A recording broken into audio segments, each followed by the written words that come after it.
I think what I've learned over the years is the decisions are often they're poorly made due to fear. If you're going to be very clear on a really important decision like who are you for? Who are you targeting? Who are you going to spend all of your marketing effort on? You've got to also decide who are we not targeting? Who are we not going to go after? What are we not going to spend time and money and effort on? And it's very difficult for any business owner or executive to make a decision like that because it's an opportunity cost. They have to weigh it. Okay, is this the way to go or is this the way to go? Because we can't go all the ways, right? And that's scary for people. The Business Owner's Journey. I'm Nick Berry, and I've got real business owners telling their real stories, sharing their real lessons and strategies so you don't have to figure it all out on your own. Why do business owners keep diagnosing marketing problems as execution issues? What if the real constraint's just a lack of clear decision-making at the top? Debbie Oster is a messaging and marketing strategist for growth stage B2B founders. She's also a former business partner of mine and someone that I still work closely with and rely on. I wanted to have Debbie come on the show, not just because of how she understands strategy, but because of the work that she's done to grow herself as a leader and how that has unlocked her potential as a marketing strategist. Debbie explains how leadership growth sharpens messaging strategy, what separates marketing strategy from tactics, why unclear business goals sabotage B2B marketing strategy, whether your ideal client profile is fear-based or focused, her take on decision-making at the top in a business, the best and the worst ways to build marketing alignment, and how high agency changes your effectiveness as a marketing leader. Enjoy this episode with Debbie Oster. In any business, when you're trying to get very clear on what tactics you should be doing, what kind of channels to be using, it all is going to go back to some really important core decisions that have to be made at the executive level. And that kind of starts with like, what are our business goals? What are we trying to accomplish in the business? Whether that's year-over-year revenue growth or customer retention, launching a new product. What are the core things that the business is trying to accomplish over the course of the next 1 to 3 years?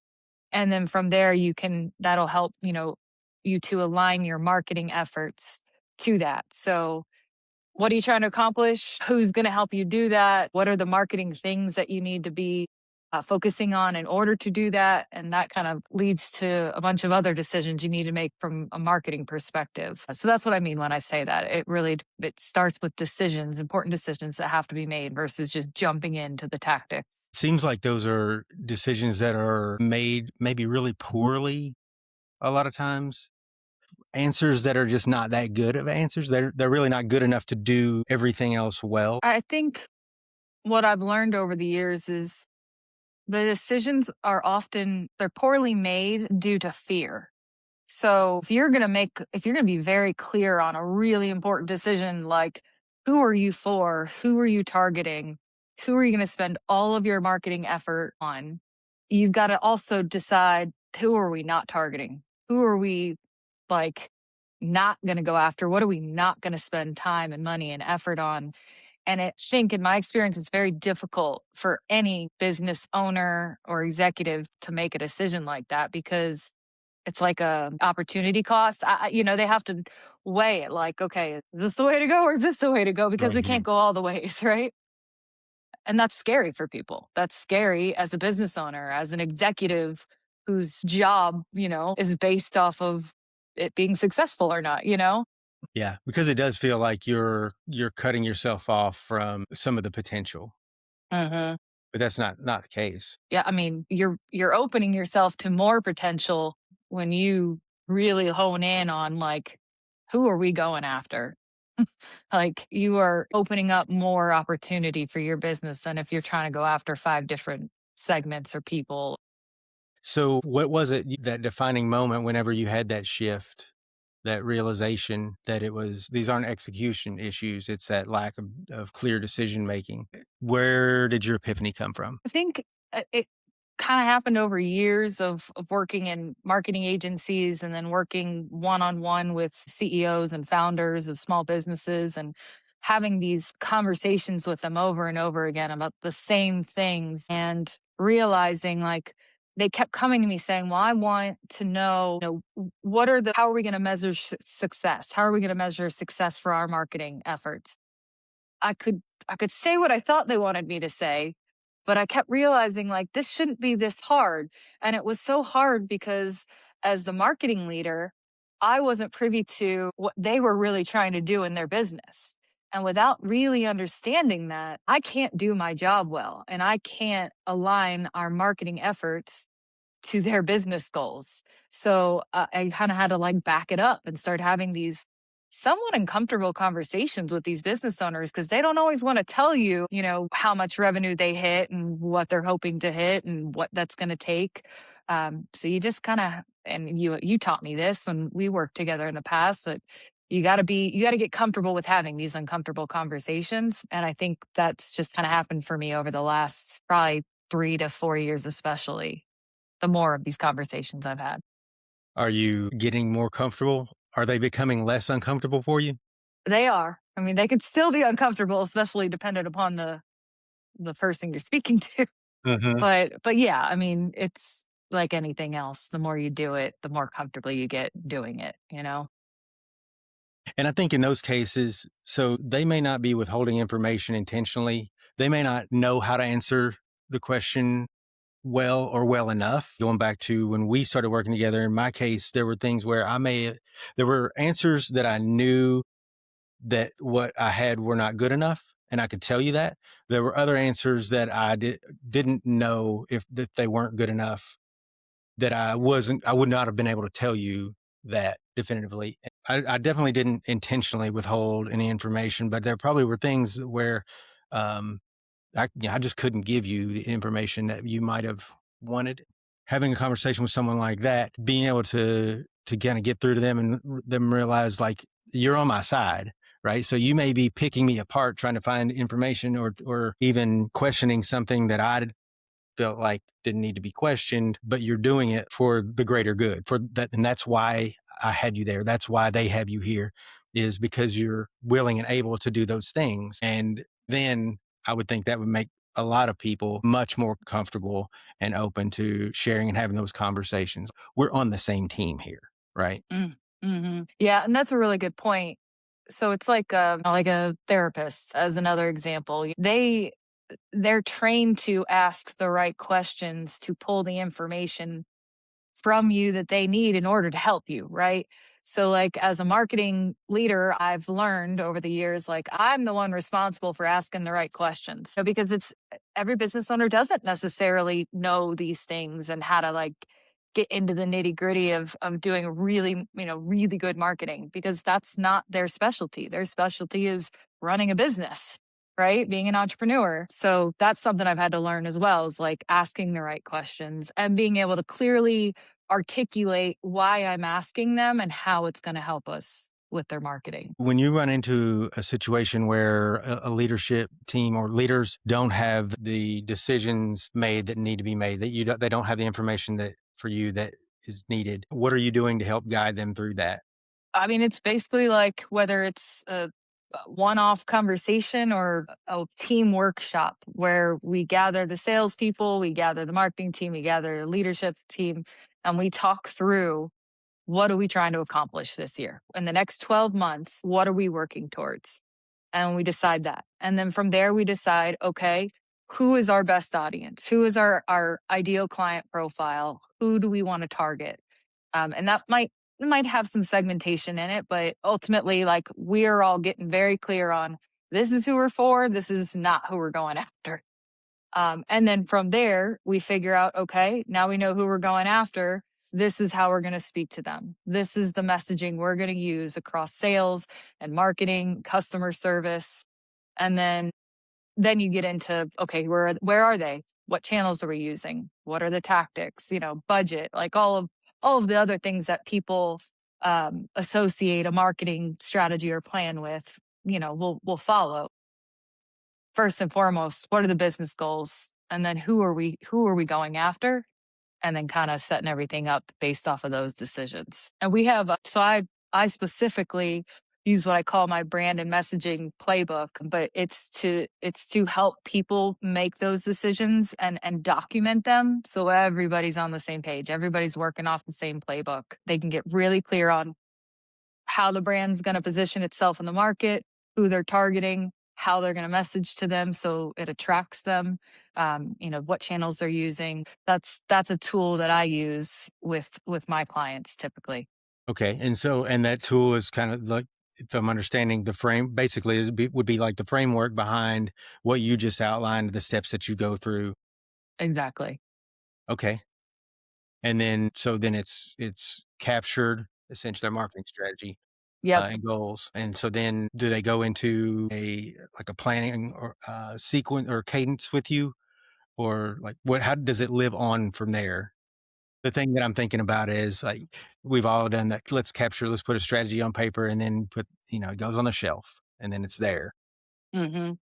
Yeah, I mean, in an ideal world, we're creating this playbook, collaborating on it collectively with the rest of the team, and then it is in a place that is consistently revisited and refined as needed over time. With my clients specifically, like we do quarterly planning. So every quarter we're revisiting this, we're making sure that everything, still holds true. And we ensure that everything we're doing is working off of this playbook, is can be tied back to it directly. And if say they just want the playbook and they're going to go on, on their own, like the goal is that I help them to understand that this has to be revisited regularly. This is a living document. Strategy is no good to you if it's just sitting in a Google Drive or in a Word document, that people look at once a year or whatever it is when they need a little bit of help with some messaging. I mean, this is something that you should, I say it's like the Bible. Like this is your marketing and sales. Everything that they do should be based off of this information that we've decided together based on your overarching business goals. Yeah, that's where you've captured your intentions. The priorities are set there for the things that we're going to use to decide what we do every day and week and month in the short term. Yep. So that's the hardest thing with businesses that I've seen is let's just try this. Let's try this. How about we try this? It's like I feel like it's a conversation that gets brought up almost every month with teams. And I've watched it time and time again. And it's it's really having a negative impact on their marketing results because they're not being consistent for long enough. And so they're constantly restarting, and that momentum has to rebuild. And then once you get kind of on the cusp of like, hey, this is probably going to start gaining some traction here. They're like, nah, it's not working. Let's try something different. And then they restart again. I mean, it's just so common. I see it all the time. And then on the flip side, I see when you are consistent, when you stick to your guns, you come up with a strategy, this is what we're doing, this is how we're going to do it, this is who we're speaking to, and you are consistent with it, it does work. And it does have a compounding effect. You just got to give it some time to gain traction and momentum and let the results start to, So tell me about some of the symptoms. What I hear you describing there, it- we could kind of think of that as like the entrepreneur ADHD, or maybe it's somebody who didn't have just expectations weren't clear, or it could be the lack of a strategy.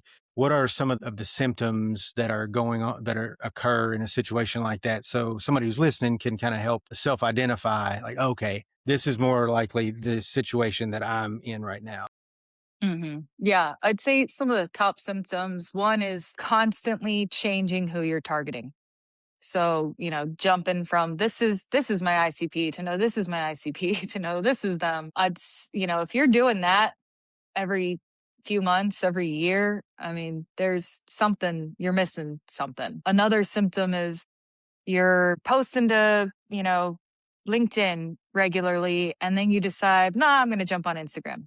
Actually, I need to be on Facebook. No, let's do TikTok because everybody's on TikTok. We should probably jump on TikTok. So just jumping, like channel hopping and not staying consistent on those channels. Another symptom is not knowing your numbers. So if you are regularly engaging in marketing efforts, but you don't have like your North Star, your KPIs, your metrics that you're monitoring on a regular basis and making decisions based off of those metrics, it's likely you don't have much of a strategy occurring because strategy in itself is something that's you have to measure it or you can't improve it, you can't adjust it. you don't know if it's working or if it's not. That situation is familiar. It's really easy to recognize when you're on the outside looking in, but when you're on the inside and you're going through it, it doesn't feel like there's this big void. You feel like there are just so many things. It probably feels actually like the opposite of a void. It's because you don't have something to filter by. So there are too many things. Hmm. That's, the benefit of a strategy is it gives you something to filter things out with. It's a lot clearer, once you're able to eliminate all the things that are not even in play. Then you've got a Hmm. short list as to what the actual options are for the how you're going to do something, what the tactics that you're going to choose. Hmm. And then, I mean, I think it's challenging enough in that situation, right? When you are able to filter when you're in the trenches. So it's just probably not glaringly obvious to someone when what they're missing is a strategy. For me, where I learned to become really sensitized to it is when I feel like I'm always missing the basis for a good decision. Like if I don't have that, I know like I've got to zoom out and figure out like what's the big plan here. When I feel like I'm almost guessing a decision, or like I'm missing some critical information, like that's when I know I can flip a coin all day long. I'm not going to get any closer to the end goal until I zoom out. We need a strategy and then we can go forward. Yeah, and that's a really good point. If you've got a strategy in place, anytime you get that, I call it shiny marketing object syndrome, like you're like, "Oh, we should try this." Hmm. You can go back to the strategy, look at the goals that you've, laid out for yourself and say, "Will this thing in some way help me get closer to the goals that we've set, and that this strategy is based on?"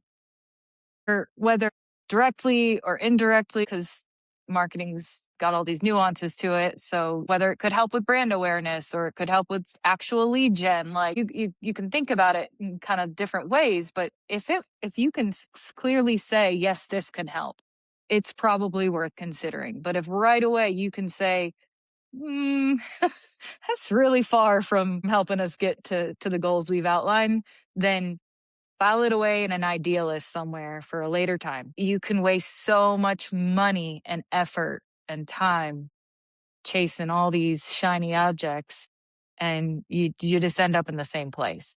Yeah. I talk a lot about like answering the question, how do you resist shiny objects? How do you know what to focus on? Strategy. That's the answer. Strategy is what tells you what the priorities should be. Benjamin Hardy was a guest a few weeks ago and he talks about this a lot with science of scaling but part of our conversation centered around using strategy, what to say no to. It's the thing that lets you filter so much of this stuff out with and the game, it becomes, I won't say easy, but it's a lot simpler. It's more feasible when you can reduce the options in front of you down to only the ones that are actually material. The only ones that matter. Hmm. And then that kind of puts into perspective how much of a disadvantage you're at when you don't do that filter and you have all the options in front of you or all the options that exist. It's Hmm. like, talk about guesswork. That is an impossible game to win. Hmm. Yeah, it's like trying to find a show on Netflix. There you go. I could tell you how many times I set out to find something, and like after about 30 minutes of just scrolling because I'm overwhelmed, I'm like, all right, I'm Yeah, done with this. I'm just gonna read a book. there you go. Too many options. Yeah. Your story with your business is one that I think is interesting and there are a lot of lessons that you can share there. So let's talk a little bit about like your business and where you've gotten to. Before we go into that, just for the audience, so I've talked about some my business partnerships and people that I've worked with. Debbie and I have been business partners in the past. Actually, so we hired Debbie as our fractional CMO for one of our companies in 2021. And then outside of that, we partnered together in early 22. It may have been in late 21, but we were going to start and build this agency and then Debbie was the operator. And so it was her ship to run. And pretty early on, I think it became clear to Debbie that she didn't want to do agency. It was more building the business for her as a solo, and which was one of our outcomes from the beginning. Like, if this has to be built around your vision, so whatever shape that takes is totally fine. And so we unwound the partnership after a couple of years, and now Debbie's gone on and is doing really well. She's built the business that she was envisioning. So, that was the purpose from the beginning. But it just looks different from what we originally thought that it would. But that's okay. What matters is that that's what's happening. So that's a little bit of a different path from what I think most take, and which is why I think that it's really neat and interesting, um, and insightful for you to share. Yeah, I mean, thanks for the setup because that was, I think, helpful to have that background. I mean, I really thought I wanted an agency. After working at agencies and having the skill set that I had and having all the experience in various roles of the marketing function, I was sure that I could do this well. And especially with a partnership like, with you, like it just felt like I had all the parts I needed to make it successful. And then, as just time went on, I just realized a few key things that would have been kind of non negotiables for operating an agency. Like, I have to learn to manage people and, I have to have a good amount of clients if we wanted to, generate enough revenue. And, so those are just a couple of things. But I realized real quickly, like, wait a second, this is kind of the opposite of why I wanted to go out on my own and start a business. Like, my ultimate goal was to have freedom. And I know that that's a common theme with business owners, but for me, that means something different. For me, I do want to do the work because I enjoy it, but I want to do the work that I love, which is strategy. I enjoy talking to my clients. I enjoy solving big marketing problems, but I also don't want to work 5 days a week and I want to take vacation when I want. And I don't want to just sell the business one day to somebody else because I take pride in the outcomes that I create for my clients. And I didn't want to just hand that off one day. Yeah, that kind of like led me to the decision to bring it back to like a solo one person, one woman show. So what I heard you describing there were your goals. Like, once you got clear on the goals that you have, and really, like, in that case, some constraints, right? You didn't want to have staff reporting to you. You wanted to do a certain type of work. You wanted it to be direct. And so we knew, like, okay, we were going to have to shift our strategy to account for that. And so that's just it's a different. This is going to be a different machine than we originally thought we were building. But our overarching purpose was to build the thing that you wanted. Like that, that's the purpose of having those goals, and how you apply those to creating a strategy that you've been able to execute. I think it was pretty easy to tell the difference immediately once you became clear. You knew Mhm. what you wanted to do, so it was easy for us to figure out how to go about doing it. And you've been on that path, and it's been going very well.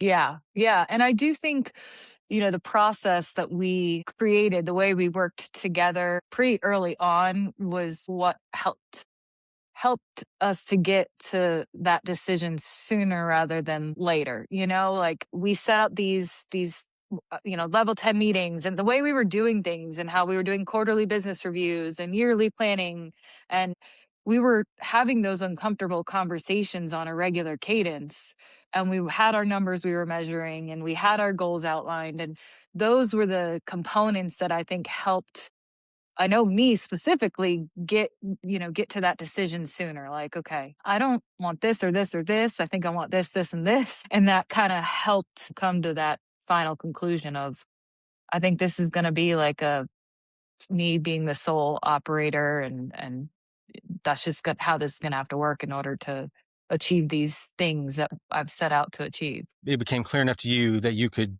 pivot with conviction, and that's what we did. You mentioned the the episode about leadership, intentionality, and the power of personal agency.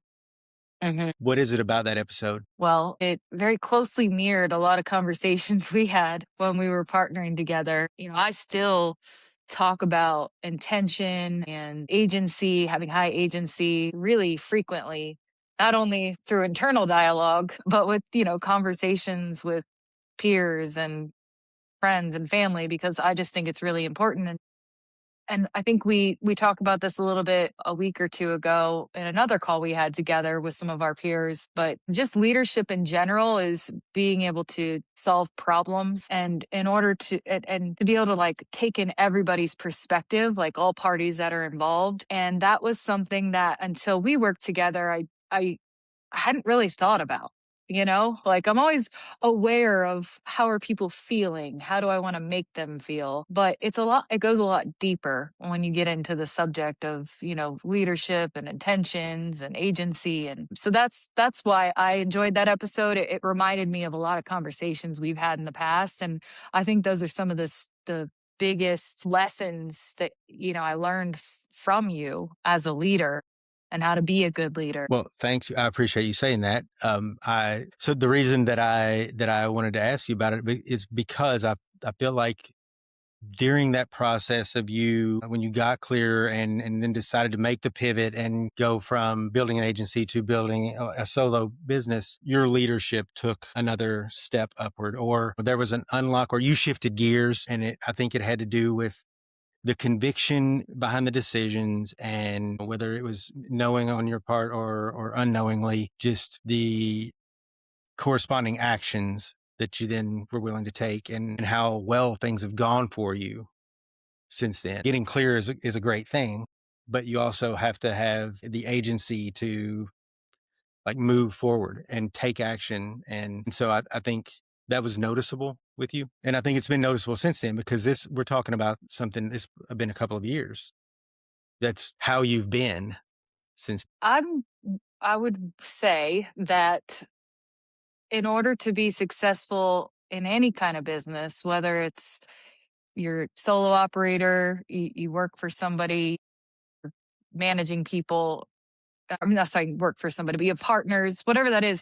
If you own a business and you're operating a business, no matter the size, you have to you have to know what your intentions are. You have to know what your goals are, and you have to have agency and say, like, if something goes wrong or if something's not easy, it's not, "Oh, that's not gonna work," or, "Oh, I failed." It's, "Okay, how can I make this work? What's another way of doing it?" Or, "How do I pivot slightly to figure this out?" Like, that's something that has, I feel like, shifted in me in the last couple years and has made a drastic difference in the way I think about things, the way I operate with my clients, the way I operate with peers, colleagues, just taking that ownership of like, okay, maybe this isn't going to work out the way I thought it was or I intended for it to, but I'm going to go about it a different way this time. I don't know. That's probably one of the most important life lessons I think I've ever learned. And I do attribute it to you and working with you. It was a big mind shift for me, and it's had a positive impact on all parts of my life, not just business, but especially my business. That's awesome to hear. Thank you again for saying that. And my husband hears it a lot now too in conversation. You got your work cut out for you on that one. It's funny that the way that you described it, I think, was fantastic too, because so Jason Pfeiffer, the editor in chief for Entrepreneur, in our interview, he talks about adaptability. And I think, and he describes it a lot like the way you just described, where it's like having that realization that, okay, this thing, it's not going to go exactly the way that I had it mapped out, but that can be okay. It doesn't have to be exactly the way I mapped it out. There are elements of it that I want to hold on to, but like where I can transfer that somewhere else. I can do this thing in other places, or I can do other things that are like this one in certain ways. And it's just being adaptable. And we had a great conversation about it. And he talks about it being one of those, he says, the most important skill, or the thing that separates the successful from the unsuccessful. It definitely plays a big part. So at the end of the day, it's kind of like your vision for what you wanted. wanted to build with the agency, for us to be able to call it a success, we didn't have to build the agency that we sketched out on our first draft. The one, for us to be successful, whatever we built had to meet a few criteria. And there are a billion ways that we could have met those criteria. We just had to figure out which one was going to work the best. The agency part was taking ownership of that and figuring out, like, you're the one that has to get clear on these things because we're trying to design it around you. And so, and once you did, you brought those things to the surface, got clear on them, and then we were able to reorganize the strategy around that. And I mean, it's been absolutely the direction that you wanted to be going in. So congratulations on that, Thank you. and Yeah. well done. Yeah, yeah. It's funny, it kind of circling back to our earlier conversation about marketing and working with CEOs and founders and having to have these conversations with them about what do you want for the business, what are we trying to accomplish overall? Because if you, and maybe it doesn't have to go in, they don't have to go as deep into their dreams for their personal life, but I just need to have like a good solid understanding of, are they trying to grow this to a certain annual revenue and then sell it, or are they trying to do this so that they can launch, start a new product line? Like what are they trying to do so that I can build their marketing system and strategy to align with that. So yeah, it just kind of came full circle for me in our conversation. And when they can give you that information, then they can turn you loose. You can go make Hmm. your magic. They Yep. can get out of the way, Yeah. which, as Yes. as the CEO, music to my ears, right? Like, that's okay. Yeah. So leaders, if you're listening, this is how you set your CMO or your marketing leadership up for success. Be decisive and get out of the way. Yeah. Yeah. Is that helpful? That's music to my ears. Yeah. Everybody wins. I mean, we're some of that's tongue in cheek, but there's also some truth to it. Yeah. Some of us don't mind being told, get out of the way, or reminded that we need to get out of the way. Not everybody wants to hear that, but it happens. Well, and two, I think there's different definitions of getting out of the way. There's, hey, help me decide like what the goals are. Here's a strategy. Do you approve? Now you step aside and you don't have to deal with anything unless it's, a budget decision and we're going to bring you in, fill you in. Or it's, hey, let's figure the goals out, let's figure out the strategy. I still want to work close and stay close with you on this. Cool. But you're the decision maker. You're guiding me here because this is your expertise and you have the knowledge. I'm here because I write the checks and it's my business and I want to make sure we're moving in the right direction. I mean, like most working relationships, just getting clear on the expectations. And I mean, I think there's a lot of demand out there for a marketer who's willing to come in and help elicit the information where it either doesn't exist or it's not clear enough.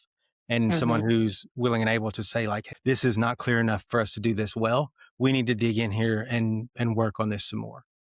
And Hmm. it sounds like that's what you're doing with the brand and messaging playbook, and and workshopping them through so they have like a more clear, polished playbook to operate by.